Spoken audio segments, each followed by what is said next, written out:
Welcome, guys, to How the Frack We Got Here, a show that takes the news and events of the week and try to make sense out of it all. I'm your host, the most Will Buchanan, and on this show, we simply are all about the facts. There are plenty of news stations out there that simply want to do anything short but inform you.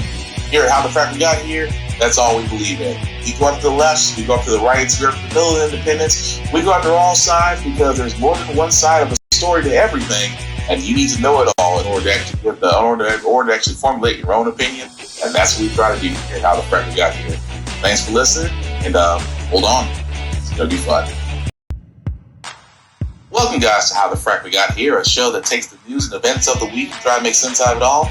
I'm your host, the most Will Buchanan, and on this show, we simply are all about the facts. There are plenty of news stations out there that simply want to do anything short but inform you.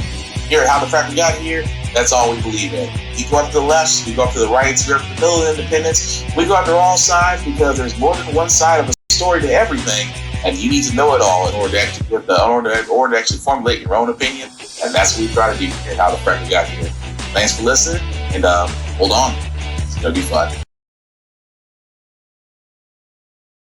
Yeah, today's date, February 20, 2021. Wow, February's almost going out the window.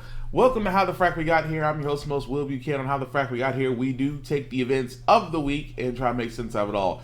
Before we do get started, this is a family-friendly podcast, at least we try to be. So the language will sometimes be watched, but sometimes some videos may be shown that might be of a graphic nature or disturbing nature, so viewer discretion is definitely advised.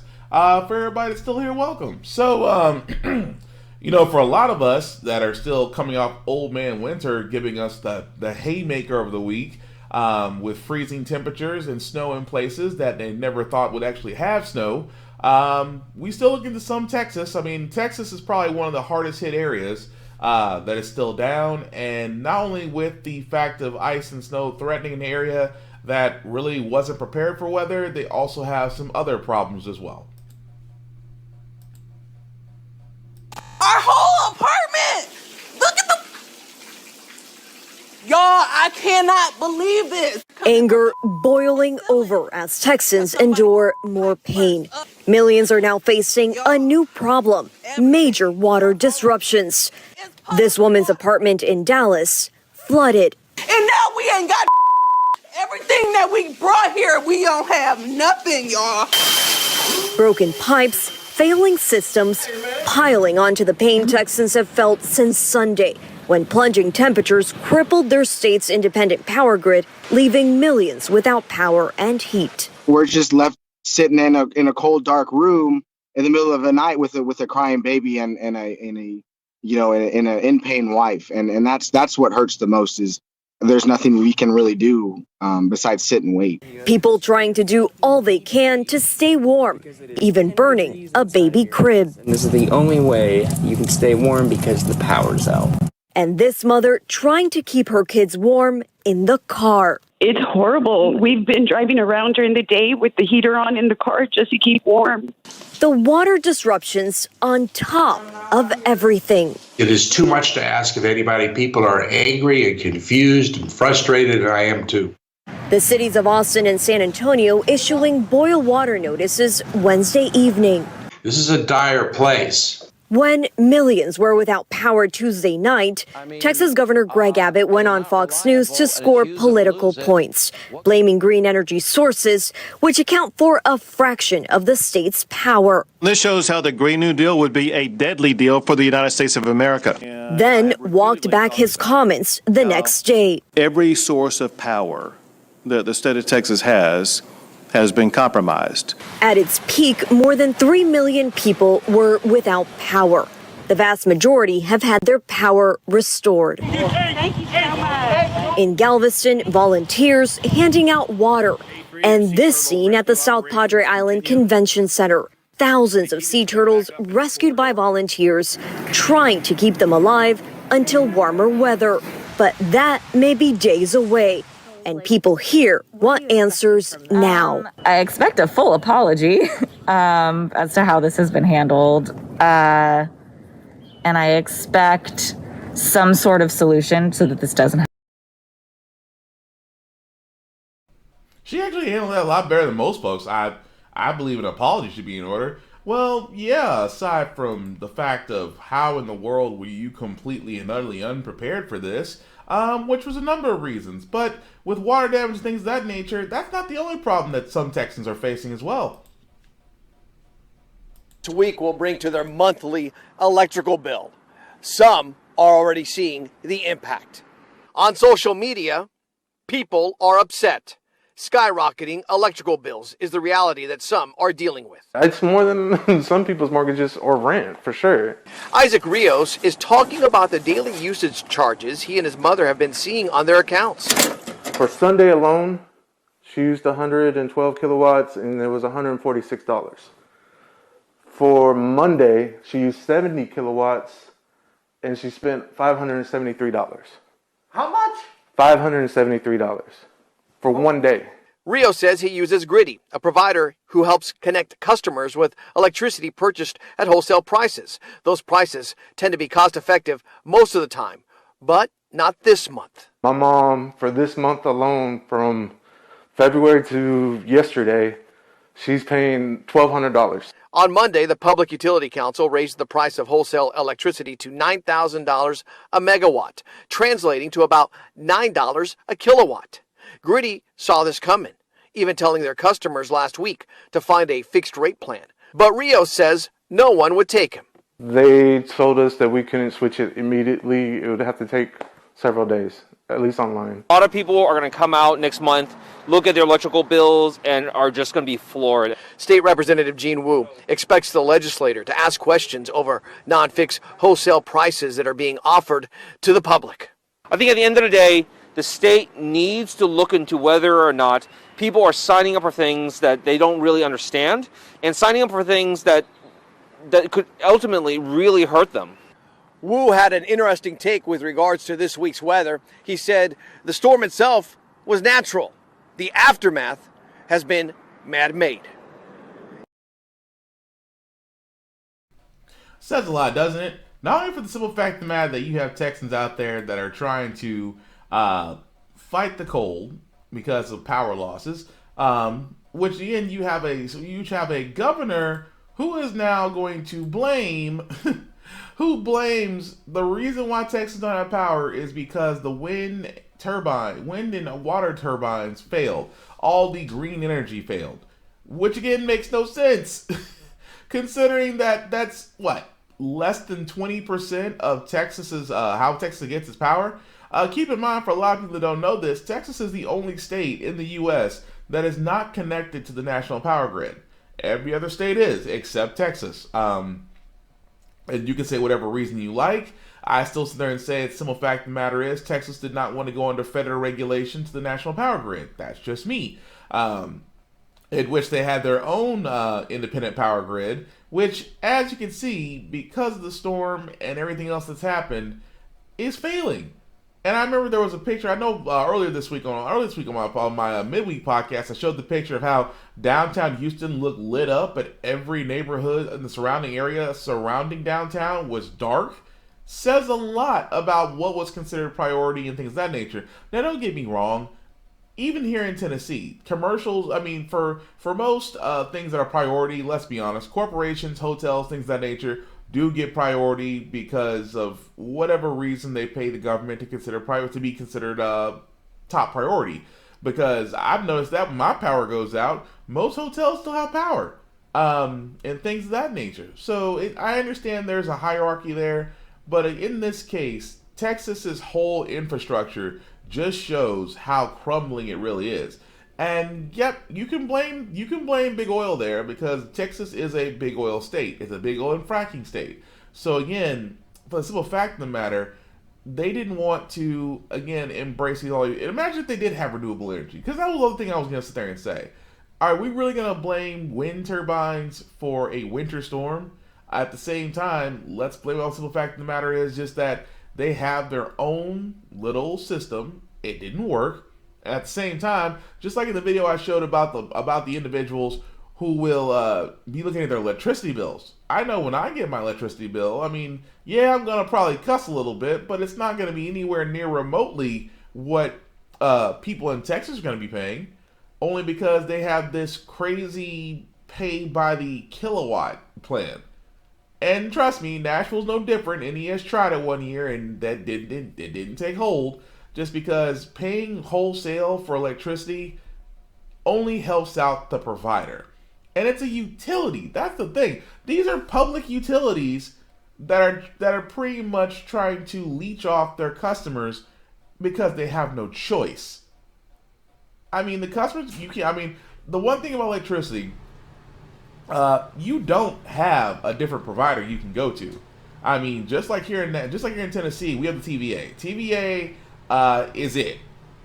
And of course, every city and almost every county has their own metropolitan public utility, and there's nothing you can do about it. If you want heat and air and electricity in your house, you have to go to them. The same way if you own a home, you have to get. Even water does. Even public. It's like I said. It's even for water being a public utility, it still has to go through a single provider. And I always thought it was messed up. Not because there's not more than one provider. It's messed up that singularity provider can turn around and just jack up rates and pass those on to their constituents to pay. I always thought that was completely and truly messed up.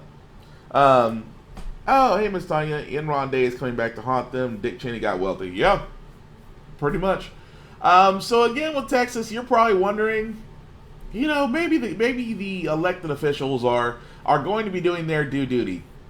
Maybe elected officials are going to be doing their due diligence. And you wonder, in the state of Texas, where was Senator Cruz? Well, Ted Cruz speaking out after facing backlash for escaping to Cancun, while millions of his Texas constituents fight the bitter cold without power. In hindsight, I wouldn't have done it. I was trying to be a dad. Cameras captured Cruz and his family boarding the flight from Houston to Mexico Wednesday. A wave of fury followed after pictures were posted online. It appears that yesterday Senator Ted Cruz flew to Cancun. How do you feel about that? He can stay there, actually. The senator returned to the airport less than 24 hours later, this time with an armed escort. Cruz first seemed to indicate he was simply dropping his daughters off in Mexico and returning Thursday.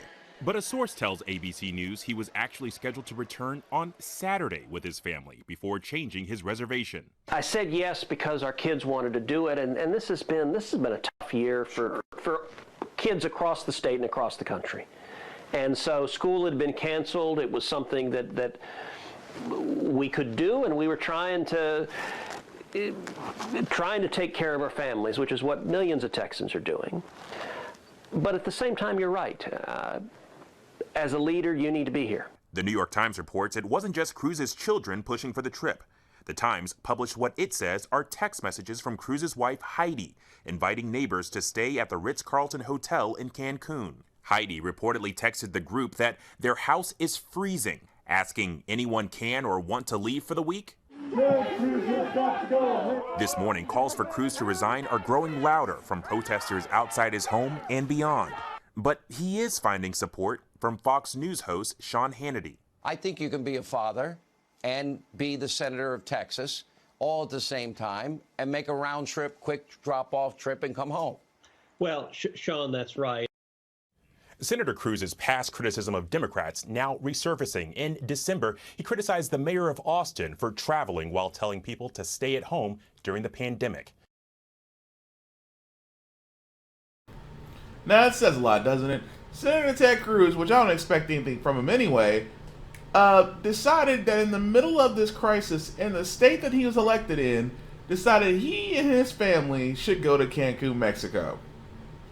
And here's the problem with this. The fact of, you try to first sit there and say, well, this trip was planned in advance, it's just bad timing. Really? Because, again, your wife's text messages, which I guarantee now his wife is going to be going through a whole list of their friends trying to figure out who leaked this to the press, so in fact the matter was, this wasn't planned. Your house was cold, which probably meant that you didn't have power, which probably meant that, of course, you decided that, hey, let's go ahead and take you and the kids to Cancun for the week, and wait for all this to blow over. That's privilege. Now, that's privilege that you can do that. And I'm not saying that, for everybody. No, like it's important. If you have the means to, get your family to warmer areas during a winter season, hey, kudos to you.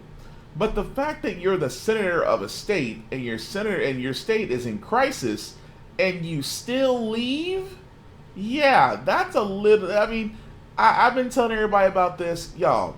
The midterm elections is not too far off. It's in 2022. Now, for the midterm elections, that's pretty much the House and the Senate are basically fighting for re-election.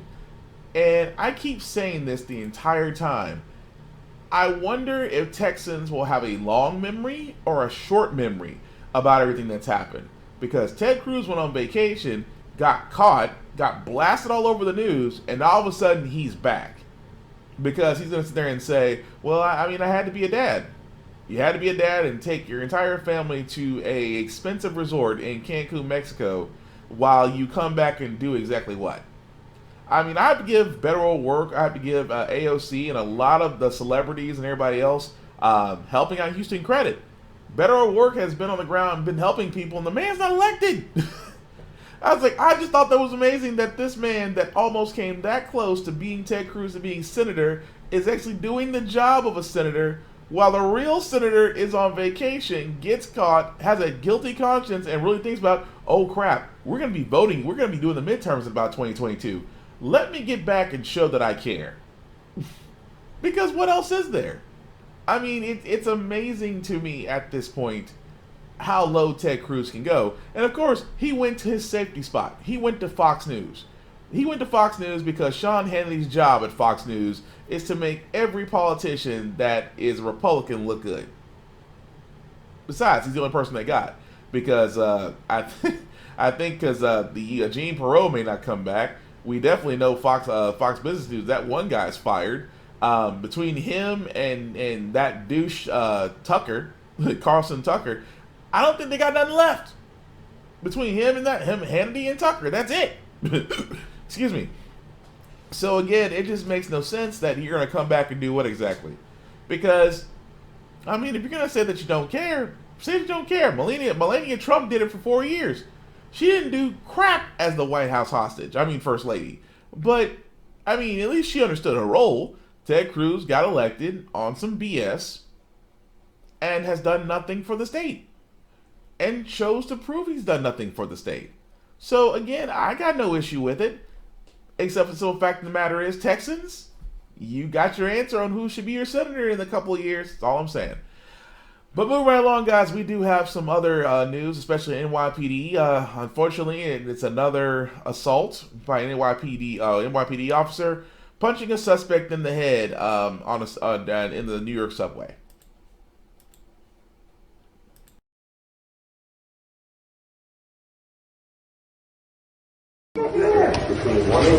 Oh my god. We got him.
So as you can see, that is a partial video, like I said before.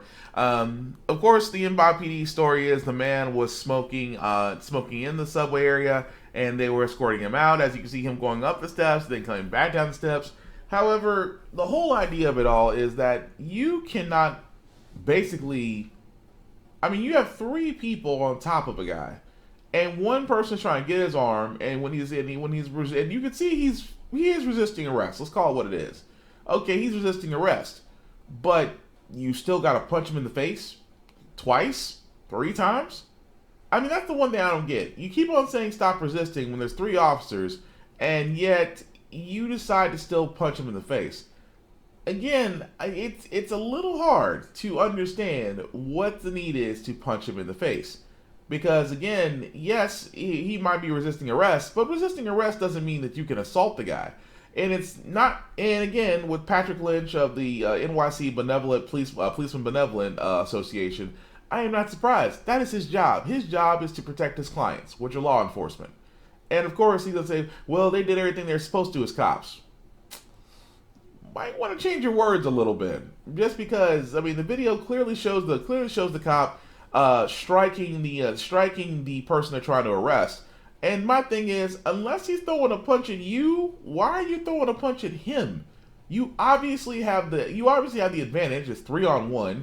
You're telling me between all 3 of your officers that y'all can't seem to arrest a single man without throwing punches? And I love the fact of how they try to throw in, oh, one of our officers suffered a laceration. You got scratched. I mean, I'm not trying to make light of the injury, but let's be honest. When you hear laceration, you're thinking, okay, he must have had a weapon, he must have, clawed or did something bad, caused some type of damage. The picture to me seems more like sympathy than anything else. That's just me. But again, the whole idea, like I said before, someone has to explain to this man. Someone has to explain the actions of law enforcement, because it's just like last week when I talked about the 3 officers macing a 9-year-old girl. Again, what was the point? And I still ask about that 9-year-old girl in Rochester, New York. Where was the social caseworker on site when this was all going down? Because again, she's a minor. Anytime there's a minor involved, a social caseworker is supposed to be there to protect the rights of the child. And yet not one was present. In the simple case of this one, not to make it about relevance to this case, I still want to know why the officer felt the need to punch that man when you already had him on the ground and you had a 3-to-1 advantage. I still want to know why you assaulted him. But I don't think we'll ever get that answer because, again, it's the police. And for anybody that's watched this podcast, you know how I feel about police. But hopefully we'll follow that story as it comes along. But moving along, guys, President Biden and his administration did actually introduce their immigration reform bill. And I'm just going to basically go over a little bit of it. They did talk about the pathway to citizenship, in which they sat there and said that this U.S. Citizenship Act would create an 8-year path to citizenship for the 11 million people undocumented in this country. So that means that, of course, they would provide them with a temporary visa for 5 years and allow them to obtain a citizenship after another 3 years. Of course, they did a deferred action for childhood arrival recipients that would qualify for temporary protected status. For if you're coming from a war or a country or war-torn country or natural disasters, and farm workers, if they can prove they have a history, can also be bumped to the line of the green card, considering they can pass background checking requirements. They do have a border backlog act where they sat there and said they're going to be sending more immigration judges and support staff to deal with the backlog of asylum seekers, which they should have done from Jump Street, but we didn't expect that from Trump. But pretty much, instead of sending the army down there to make sure that immigrants don't cross the border, they're actually sending more judges, more lawyers to actually help with the backlog to actually get people processed that are seeking refugee in America. They talked about border security, which again, we just got to say it. They talk about increased security at the ports they focus on detecting drugs and other contraband. Existing criminal penalties for unauthorized immigrants will remain in place. But again, I find it interesting that they still talk about this war on drugs, and I'm like, the only way, the war on drugs was really BS because the war on drugs was actually profitable. If you want to defeat the war on drugs, legalize it and tax it. Work for the prohibition. And of course, aside from that, that's really the highlights of the bill. Now, I gotta admit, I do like some parts of it, especially the path to citizenship. they're not going to make the 11 million or so undocumented immigrants turn away. They are going to get temporary status for 5 years, and then after those 5 years, they can actually apply for citizenship. Now, again, I've always wondered, and I guess I have to research that question for myself. Why so long in the determination of citizenship? Now, I can understand 2 years. I can understand 3 years. However, 5 years, I always wonder, why is it so long in order to do that? But again, I don't have the answer for it, but I hope to research it this week to see why immigration programs take that long, because it seems like between the immigration program and the VA, Veteran Affairs, the timeline seems to be the same, and that's just a little messed up. But overall, I do like the plan they're trying to move forward with, and hopefully it does get passed, which it should, because again, Democrats for the next 2 years hold a slim majority in the White House as well. They hold a slim majority in the House and the Senate, so they might as well use it for the time being. Now, moving forward, guys, I did want to talk about this because the Democrats, of course, tried to impeach Trump for a second time, and of course, Republicans, who either have the shortest memory on earth, but again, as I've talked about in the midweek podcast, that they say Trump's responsible, but he's not responsible because we voted to acquit him. So anyway, Democrats are also looking at ways to make sure that Trump cannot hold future office. And Maryland Representative Jamie Raskin has actually brought up an article in Constitution. He actually brings up Section 13 of the 14th Amendment, which bars any public official who swore an oath to protect the Constitution from holding office if they engaged in insurrection or rebellion against it and or gave aid or comfort to the enemies thereof. Y'all, let me read that again. Section 3 of the 14th Amendment bars any public official who swore an oath to protect the Constitution from holding office if they engaged in insurrection or rebellion against it or gave aid or comfort to the enemies thereof. Y'all, how? I'm like, now keep in mind, I did not know about this part of this Constitution, but the first time I read that, I was like, wait a minute. So we have a clear-cut example.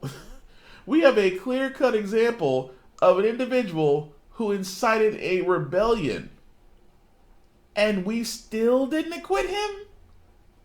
It is amazing to me on that. Like, that actual description of the Section 3 of the 14th Amendment was exactly what Dorito did. And again, well, I guess I should expect that because, like I said, Republicans were showing the truth. They were cowering in the Senate just as much as the Democrats was. And again, they still said they didn't want to quit Trump. So again, that's, I guess, not surprising. But I can see how this can now be used. The Democrats can put this forward. But again, that does kind of go into another situation to where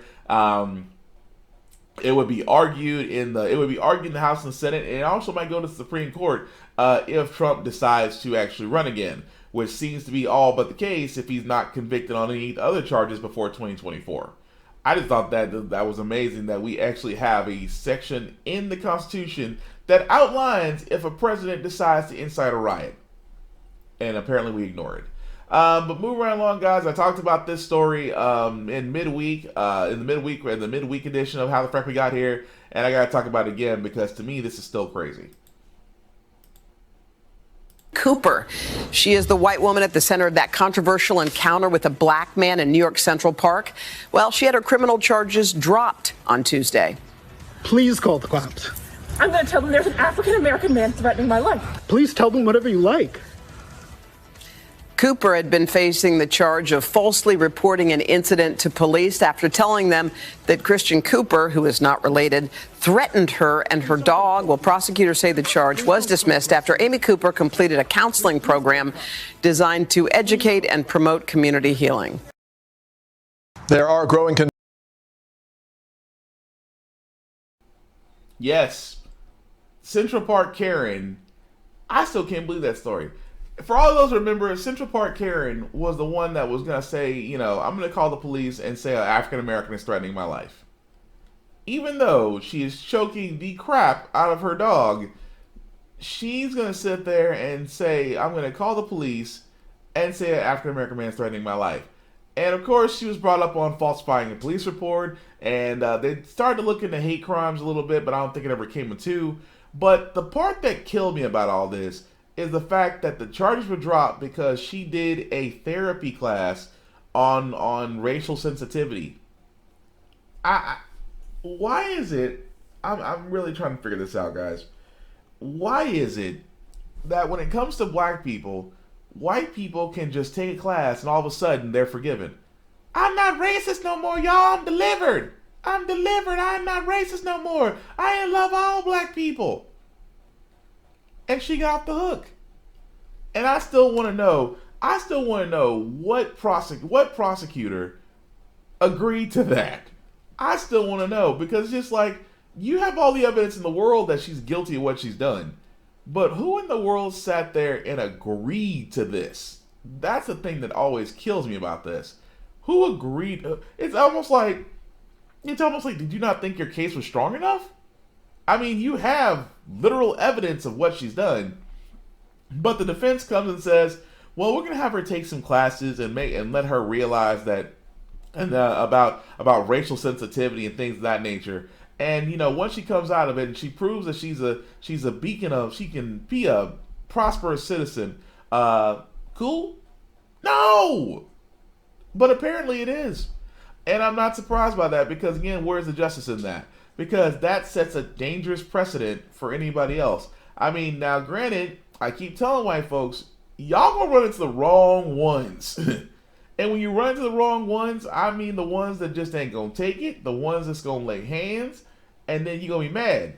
Think old boy from the Twisted Tea, which thank God those Twisted Tea memes are gone by now. But I remember when old boy got smacked with that can of Twisted Tea to the point to where it popped. When you smack somebody that hard and that aluminum can pops, you got some strength. So again, I only point that out because what happened with Central Park Karen is, it's almost like a green light again. And I guarantee this is not, I understand for the simple fact of the matter, you can't really argue with City Hall, but at the same time, it's like, again, it goes back to this whole two systems of justice thing in America. There's two systems of justice, one for them and one for us, one that punishes us and one that benefits them. But also another story I want to get into, guys, was a story that just seems to be always circulating around Congress whenever there is a Democratic president.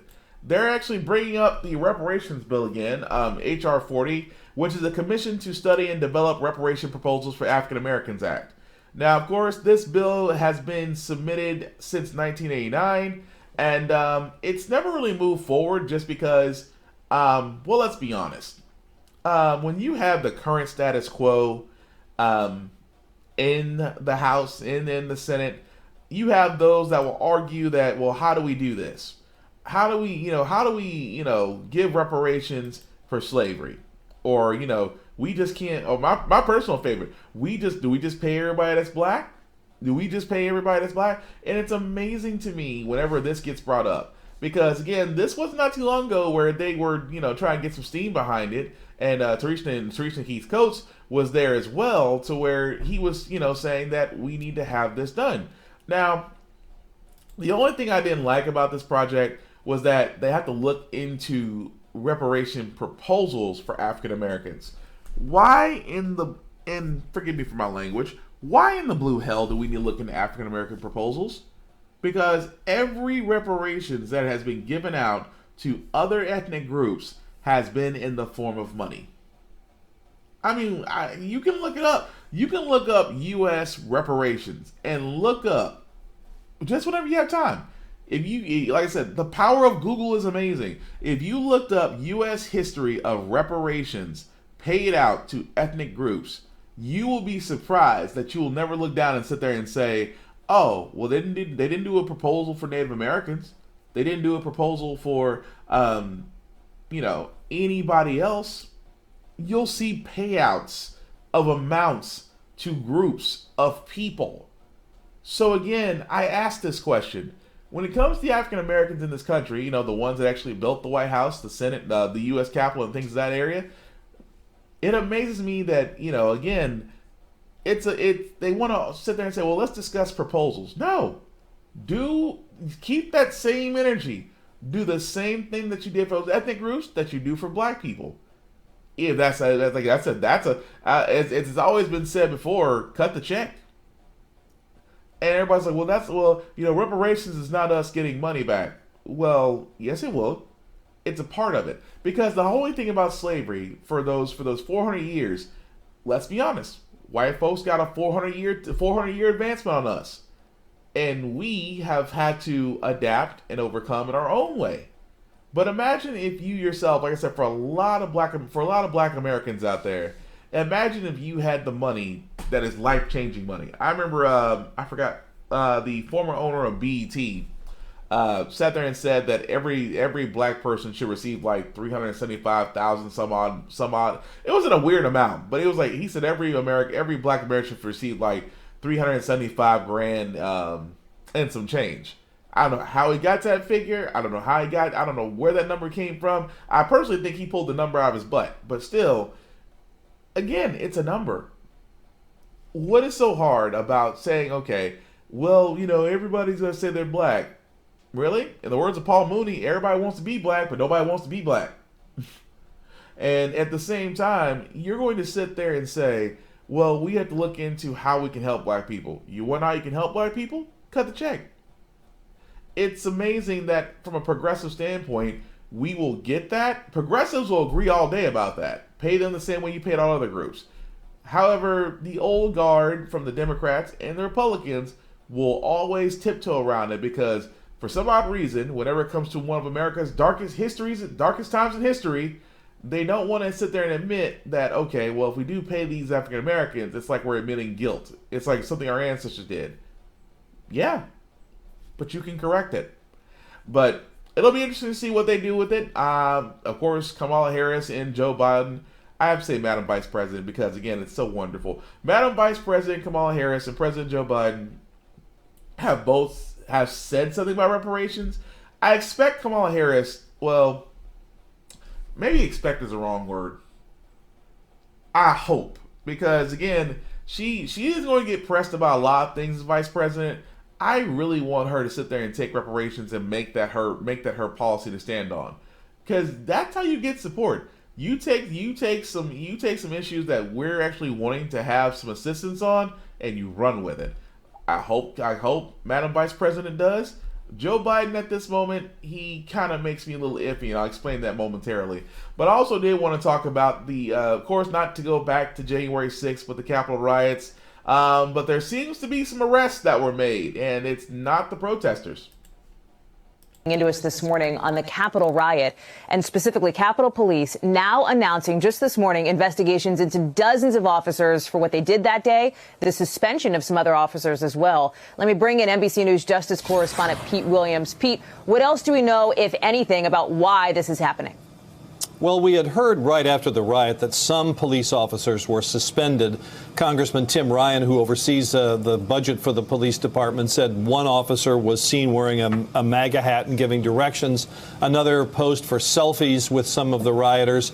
And you can see some of that behavior in the videos that came out immediately afterwards. Now what the Capitol Police say is that its Office of Professional Responsibility is investigating 35 officers, and that of that 35, 6 have now been suspended. So that's what's new here. The question is, did they engage in behavior that helped the rioters? Was it simply a situation where they bowed to the inevitable, they were overwhelmed and sort of stood out of the way, or did they aggressively and actively help them in any way? There's been some suggestion from the court documents from people who have been charged by the FBI that they say the Capitol Police gave them directions in some cases, welcomed them in, said it's your house now. So that's, I think, what the Capitol Police are trying to sort through. Which of this was just surrendering, if you will, to the inevitable, and how much of it was actively assisting the rioters?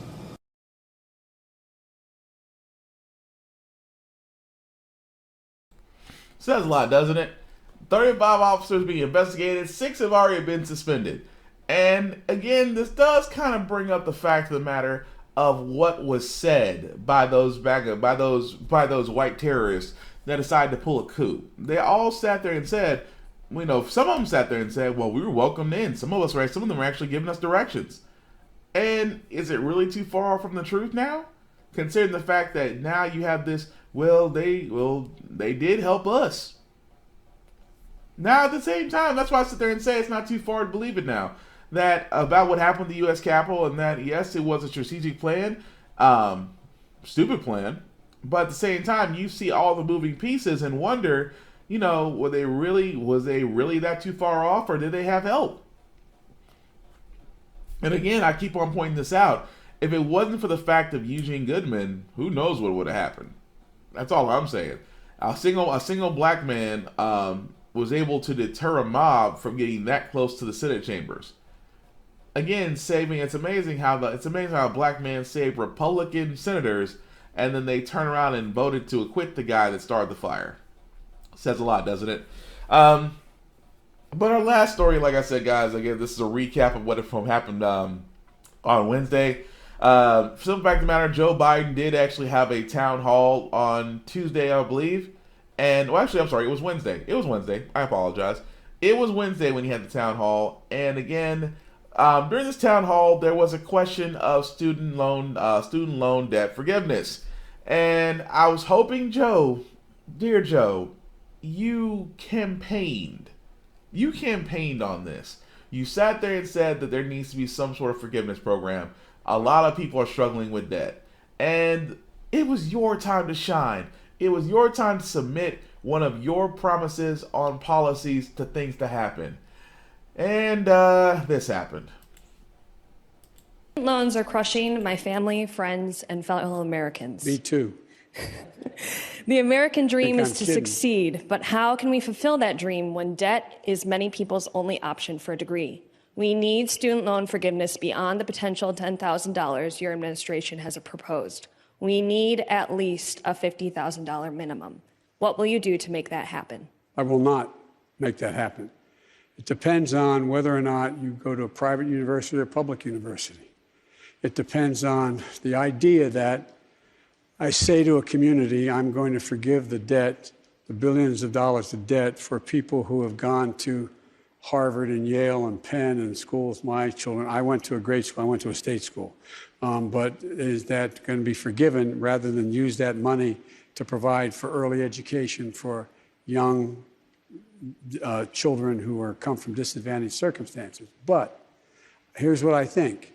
I think everyone, and I've been proposing this for 4 years, everyone should be able to go to community college for free. For free. That costs $9 billion, and we should pay for it. And the tax policies we have now, we should be able to pay for it. You spend almost that much money as a break for people who own racehorses. And I think any family making under $125,000 whose kids go to a state university they get into, that should be free as well. Okay, you thought that was bad. Wait till the other part. I understand the impact of the debt, and it can be debilitating. And I think there's a whole question about what universities are doing. They don't need more skyboxes. What they need is more money invested in making. So that's why I provide, for example, $80 billion, $70 billion over 10 years for HBCUs and other minority-serving universities, because they don't have the laboratories to be able to bring in those government contracts that can train people in cybersecurity or other future endeavors that pay well.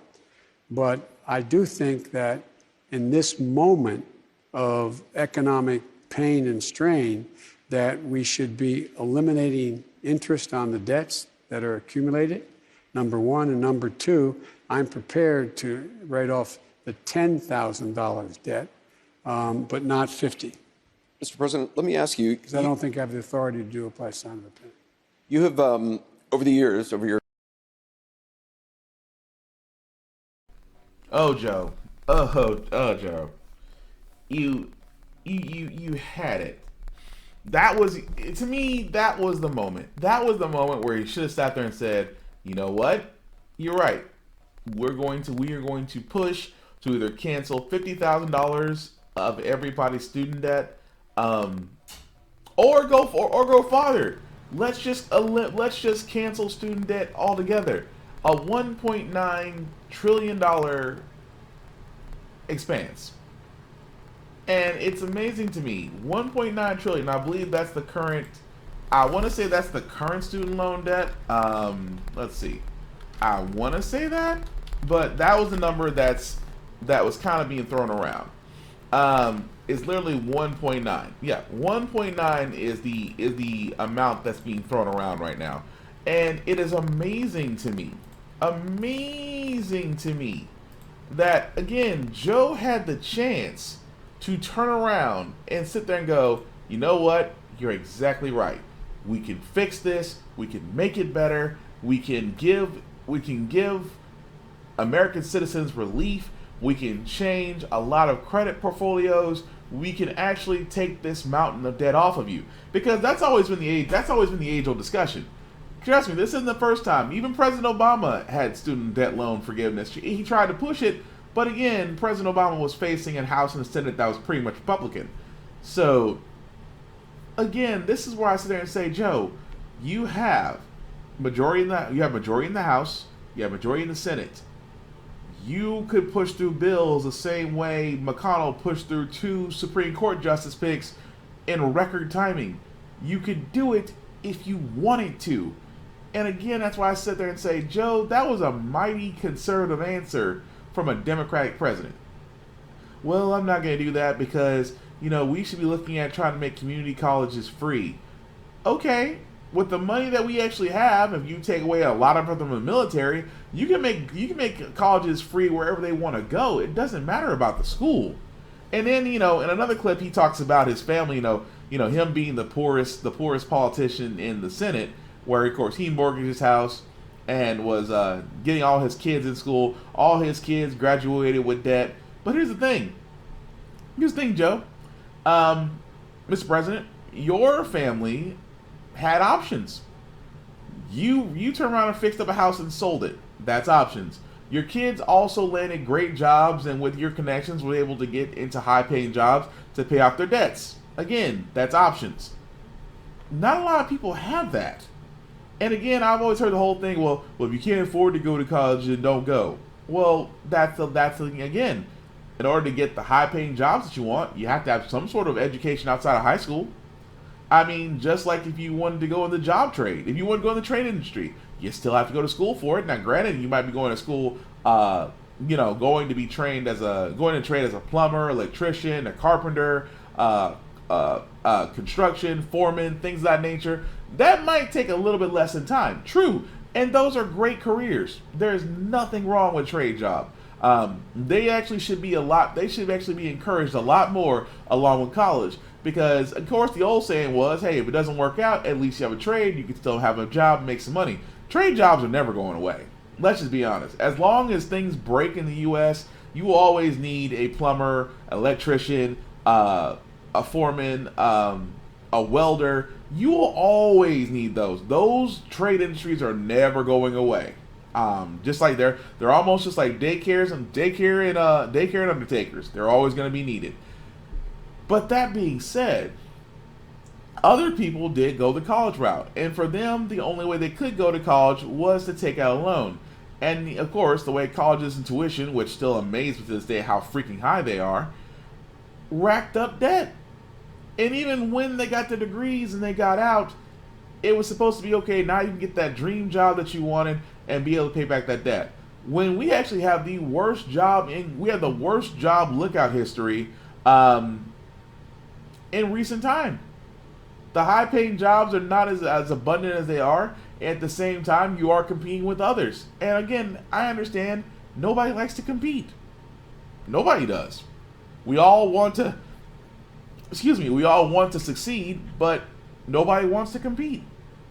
And again, Joe, the one thing if I was there, I have to ask that question. I'm like, well, Mr. President, your student loan, if you have student loan debt, and I'll be honest, I'll say my student loan debt's pretty freaking high. For 2 degrees that I have, my student loan debt's pretty freaking high. That also being said, it's like that same student loan debt affects me from a lifestyle standpoint, because of course that's on my credit report. Of course that's a ding to my credit. it also shows that if I'm trying to go for a home, or if I try to go for a home or car or anything else of that nature, I have to work twice as hard to prove to a bank that's been bailed out multiple times that I'm trustworthy. And that says a lot because of that, especially if you're wanting for a home. I'll never understand mortgages for as long as I live, that if I have that type of debt and a mortgage things that I have to, pay at least 10% of the down payment to prove I can pay $700 a month, but I'm currently paying $1,000 in rent right now. And this is the tangled mess that Biden and Kamala Harris can honestly unweave right now. Bernie Sanders, and I said it best, Bernie Sanders has lately been giving all the answers that everybody thinks is crazy, but they still wind up doing it anyway. Especially during the crisis, where Bernie Sanders sat there and said we need to start giving out stimulus checks, $2,000 to every American until the crisis is over.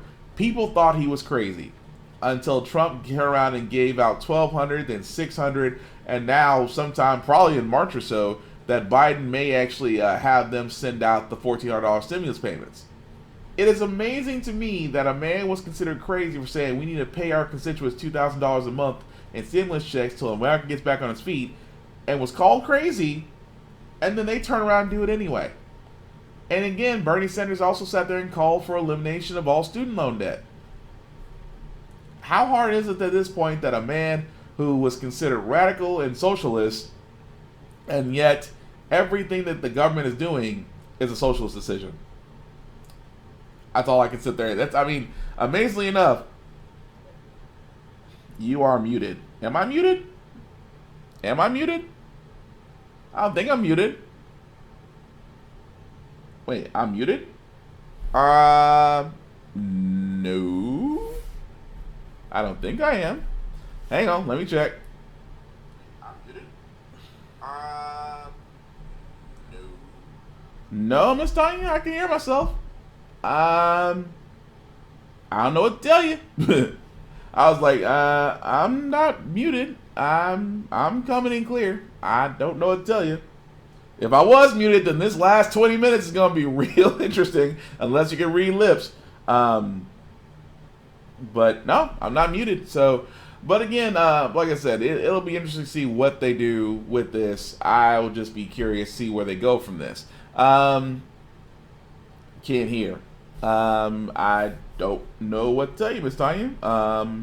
Curious to see where they go from this. Yep. I'm checking the sound. I'm checking the sound of the live feed. I don't know what to tell you, Miss Tanya. I don't know what to tell you. I can hear. I'm loud and clear. But I'm pretty sure, like I said before, we'll check into that later. Because I'm seeing, and I don't know what to tell you, Miss Tanya. I'm loud and clear and as loud as I usually am. So, but before we move on, like I said before, let's go ahead and move on to our feel good news segment. Because like I said, on How the Frack We Got Here, we do talk about a lot about doom and gloom and things of that nature. But it's the weekend. I know a lot of people right now, depending on where you are, you're trying to dig yourself out of snow, or you're trying to, get back to, finding food. I can't wait till because I don't have to go dig my car out and go search for food as well. But anyway, we want to do some stories, some feel-good stories that, just will kind of restore your faith in humanity a little bit, especially after this week. Stories like this. This week, when firefighter Jamie Cashin ended up on the side of the road in the bitter cold, he believed there was a reason. I've been led a direction, and that's all it is. Either you can believe or not believe. It happened when a mutual friend in Fort Worth asked for a ride to work. Along the way, Jamie noticed a homeless man limping down the street. And I said, "Hey, brother, are you okay?" And he goes, "No, I'm trying to get to my van." I said, "Get in. It's really, really cold." And he goes, "Yeah, I've got frostbite on my leg." He gave that man a ride.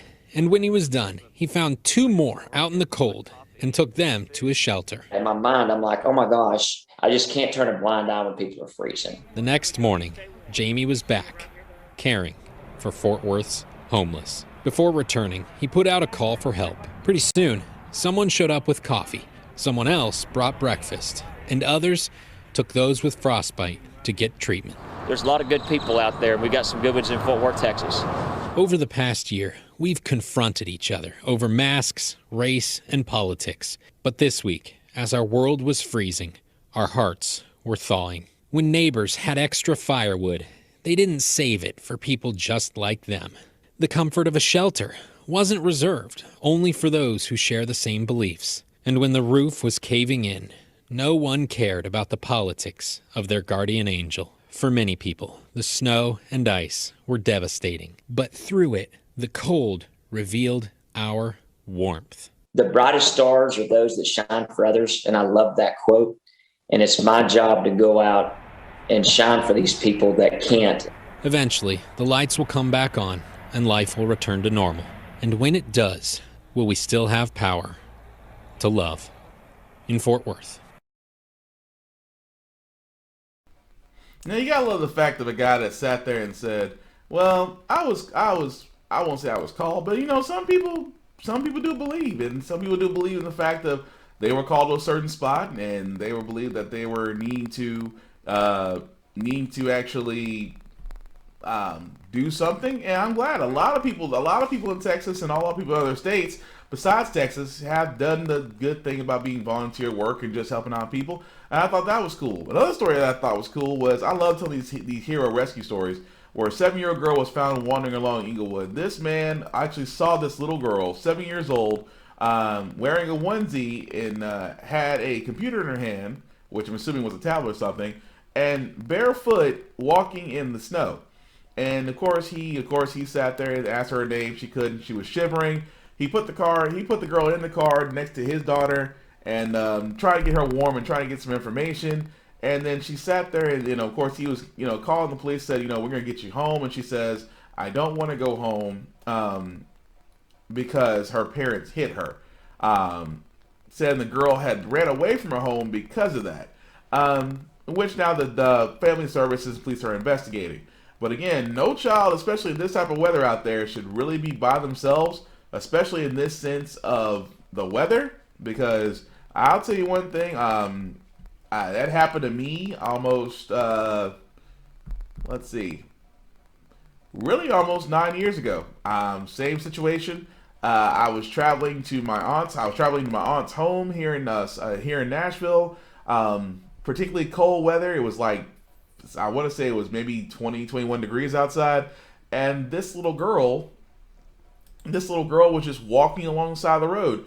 And I just thought it was weird because, walking alongside the road, this girl was by herself. And of course I stopped the car and of course asked her, got her in, because she had no shoes on. She was barefoot. So I got her in the back of my car and put her, called 911, waiting for the officer, made sure she was warm. And I actually had some bottled water, gave her a water, and just, tried to get some information out of her until the cops showed up. But I just thought to myself, there's just some things you just cannot look away from or you cannot ignore.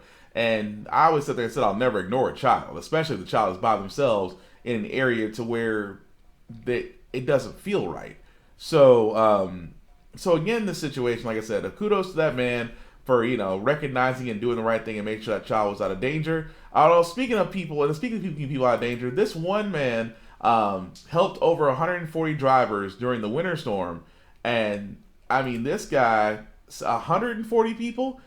This guy was actually he said he was medically inclined because he couldn't, he was hurt in a motorcycle accident. His right arm, he could lift more than 20 pounds on, but he said that he can drive. And because he's done a lot of off-roading things of that nature, he was actually able to have a lot of recovery straps and tows, and with his truck, helped out 145 people in one day. And I thought to myself, that was crazy. Well, I'm sorry, that's wrong. Actually, it was 145 people over 2 days. He rescued 98 cars on Monday, another 40-some cars on Tuesday, all without asking for anything. I'm like, dude, if you helped out 140 people over the matter of 2 days, and you were just trying to get them out the snow, and get them out of the ice and snow, and get their cars unstuck, that to me is amazing. It really is. And again, these are all people that are just simply helping. Right now we all need a little bit of help. We do. And at the same time, the simple fact of the matter, it's just nice to see that people are actually stepping up and showing that, kind of restores your faith in humanity just a little bit. At least it does for me. So with that being said, guys, that's really all the information and stories that I have for this week. So before I do out of here, I'm going to do a little shameless plugging. The link at the bottom of the description, as you can see, is slightly different. I decided to take all the links to my Facebook groups, my YouTube videos and pages and things of that nature, and I put them all conveniently in one area for you to look at. So all of my shows do have Facebook and YouTube pages, which can also be found at this link at the bottom. So definitely like, click, and subscribe if you will.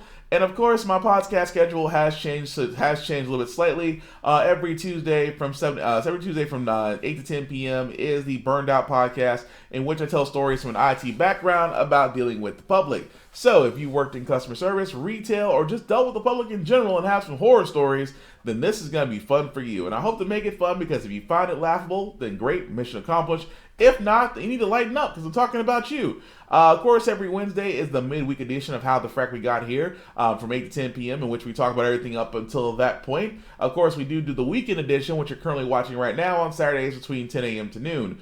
Also on Fridays from 8 to 10 p.m. is my Get Bit podcast, my Blur podcast that's about video games, superhero television, anime, video games. I think I already said that already. And other pop culture out there, as we talked about last night, because we saw the Mortal Kombat trailer. We talked about WandaVision, a handful of other things there. So definitely check that out. And of course, a little bit later today, between 8 to 10 p.m., we will be back with a new episode of Off Limits Podcast, the podcast that definitely does go there. When I mean go there, I mean we talk about anything and everything, and it's definitely not a bring your kids moment. So all of my shows, like I said before, just click on the link at the bottom, and it'll take you to all my Facebook pages. Definitely like and see from there. You can watch my podcasts from there. You can also go to my YouTube videos as well, and be able to like, share, subscribe, and see things from there. Aside from that, I do have last but not least, my other buddy from Mother Mine. But before I actually talk about that, I need to talk about this. I need to talk about my travel business, because again, yes, your boy does do travel. I am talking about Uncle Obie's Adventures and More. So if you have travel you want to book, whether it's a rental car, whether it's hotel, whether it's airfare, whether you're just going across the street, across the state, or across the country, let me be that guy to work that extra mile for you, because I make it a point to find you the best deals for what you want to find. I make it a point to find you. I make it a point to have you make sure you have the best travel experience. I make it a point to do above all else, get you where you want to and save some money. Who all does not like saving money? So let me actually do that for you. You can go to Uncle Obie's Adventures and More on Facebook, or just reach out to me directly to let me know your travel plans, and we can go from there.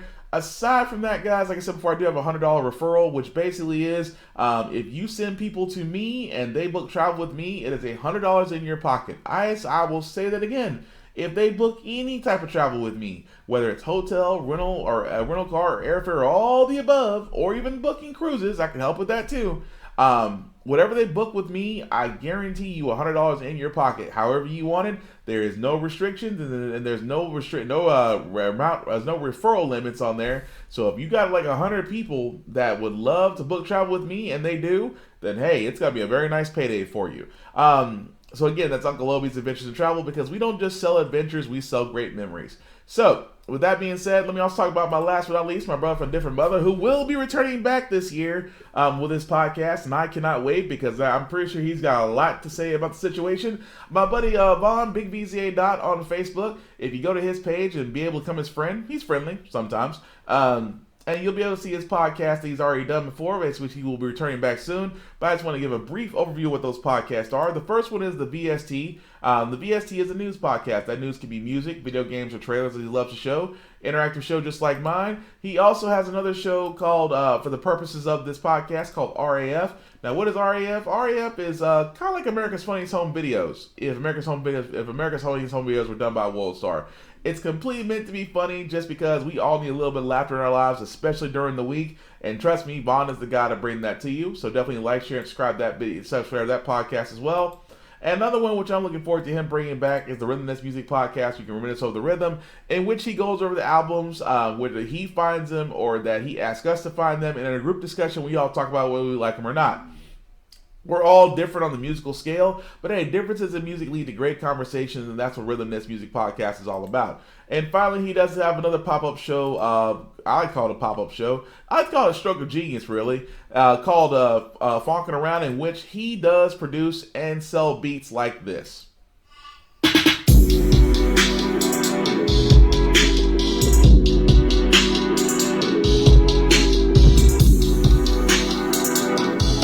Okay, if I gotta play more of that, I gotta pay him. But yes, Vaughn does make beats, and at the same time, he also wants to show the production of his beats from beginning to end. And if you like that beat and thought to yourself, I can really get down this beat, then reach out to Vaughn because he sells beats as well. So again, that is just walking around, and that's usually a daily thing or more times a day depending on how he feels inspired. But definitely check him out. But yes, Big BZA Dot will be returning back with his podcast. I personally cannot wait. But in the meantime, go to his Big BZA Dot post on Facebook, as you can see right there, and be able to see all the greatness that he does. Like I said before, he will be returning, and I, above all else, cannot wait for that to happen. Aside from that, guys, like I say, usually at this point, please be careful if you're able, because of the winter weather, it is thawing out. Some places are seeing warmer temperatures, which means that ice is going to start melting, snow will start disappearing. But above all else, please be safe. Hopefully you guys can get to a warm, dry place, and definitely with food and things of that nature, because after this podcast, I am going to try to do the same thing and travel for food, because today's cheat day, and a brother wants unhealthy food. I mean unhealthy, greasy, must be deep fried food. And I mean fries, because burgers, I'll even go get burger meat and just make my own, honestly. But I'm just saying, above all else, be safe, because I started to go into a whole nother situation.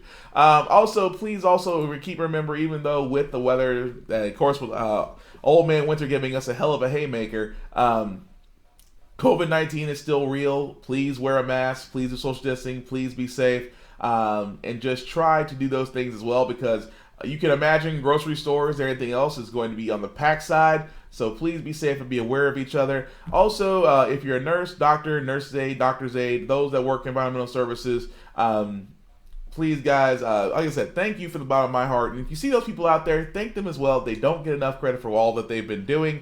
They are the real MVPs, and also all the real MVPs as well, those essential people. I hate saying essential workers. Essential workers just sound so cliche, but essential people, because we need people. There's no way around it. Without these people, a lot of our stuff will go down. I am talking about teachers. I am talking about first responders. I am talking about those that work in gas stations, grocery stores, those that are truck drivers, those that are working in warehouses like Amazon, and those that are working logistics like United States Postal Service, UPS, DHL, and all those other areas. For a lot of us, we're able to work from home, and that's great, but for a lot of us, they did not have that luxury. But thank those guys for making sure they're protected, as well as making sure that they're able to keep the lights on for the rest of us. So aside from that, guys, the one thing I'll say about How the Frack We Got Here is all about staying informed. Our main goal here at How the Frack We Got Here is not to persuade you, is not to change your mind. We're just simply doing what the news stations of old used to do, which is just inform you with the facts, and allow you to make up your own mind. Because we do a lot better as a country when we're informed. An uninformed group got us Trump. An informed group got us our first black Madam Vice President. And I still love saying that. So aside from that, guys, the last thing I'll say is, again, if you like what I did, please let me know. If you didn't like what I did, please let me know. I'm just trying to change this up to where everybody can enjoy it and make it more family friendly. Just because I do see people coming up to me and telling me that they love what I do, and I just want to make it better for everybody else to enjoy. Aside from that, guys, please be safe, take care of each other, and we will definitely get through this.